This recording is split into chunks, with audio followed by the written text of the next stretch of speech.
নেতৃত্বে এই বিক্ষোভ মিছিলের দল উদয়পুর জেলা কংগ্রেসের আহ্বানে আমরা উদয়পুর শহরে আমরা বিক্ষোভ মিছিল আমরা সংগঠিত করেছি।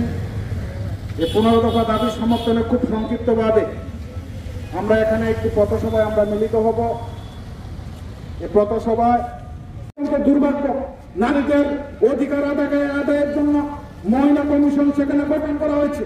মহিলা কমিশনের যিনি চেয়ারপারসন মনোনীত হয়েছেন, ইনি ভারতীয় জনতাবাদী মহিলা মোর্চা রাজ্য সভানেত্রী ছিলেন। আজকেও বিভিন্ন জায়গায় দেখি বিভিন্ন ভারতীয় জনতা পার্টির কর্মসূচিতে এই মহিলা কমিটির চেয়ারপারসন মহোদয়া সেখানে আসন সেখানে অলঙ্কিত করছেন। আমরা জিজ্ঞেস করতে চাই, তাহলে মহিলা কমিশন কেন?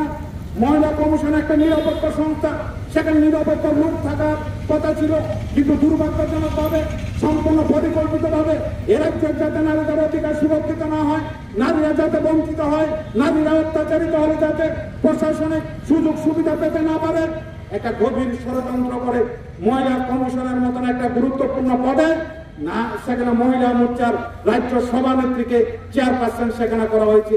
আমরা গোমতী জেলা কংগ্রেস, উদয়পুর জেলা কংগ্রেসের তরফে এই সমস্ত ঘটনা সেখানে তীব্র নিন্দা জানাতে চাই। আজকে সারা রাজ্যের অবস্থা দেখুন, বিরোধী দল তার কথা বলার অধিকার হারিয়েছে।